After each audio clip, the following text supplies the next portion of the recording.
Wadonjane wach mar kech kod oro makoro kwako piny kodhi mbele ni Oganda jo Kenya medo wuok kar romgi mar konyo ji mamoko ma kech koro mako e pacho kaendi. E kaunti ma Laikipia jodak ma Mudhengera nochoko chiemo kendo chwalo ne jodak ma Kimanjo ma bende yudore kaunti no ka gisebedo kod midhiero mar kech kaluwore gi oro mokwako thoth gwenge ma pacho kaendi.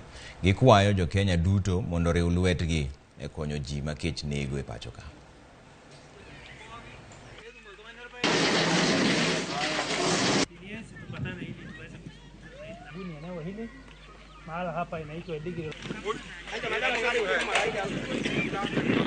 Kwa jamii yenye tuko na shida saa hizi, kiangazi imetuangamiza sana.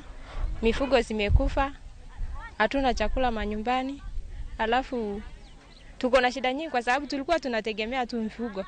Na kwa hali ya kawaida, ni hiyo mifugo ndio tunaenda kuuza, tunapata chakula, tunapata fee ya kupeleka watoto shule. Ombi letu lilikuwa ni kwa serikali wajaribu kuangalia wakazi wa pande hii, kwa sababu hii kiangazi nafikiri imehit kila mahali Kenya. Nafikiri climate change imehit kila mahali Kenya. Watu hapa wanakufa juu ya njaa. Kama leo tumetembelea na warafiki wa makanisa kutoka Nyahururu Laikipia West, wametuleta chakula. Sasa na hiyo chakula ni kidogo, haitoshi hawa watu. Naomba serikali wetu zaidi waweke mashule chakula, ndio watoto wetu waanze kusoma. Kwa maana hata sasa tuko na watoto wale wasichana wamepata mimba siku ile ya nini, sasa wako tu nyumbani.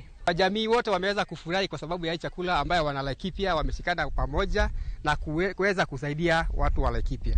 Na mimi nataka kuwaomba serikali na kuwaomba wananchi wa Laikipia kwa ujumla, tuweze kushikana mikono, kwa sababu wananchi wengine wakiumia pia Laikipia mzima itaweza kuumia.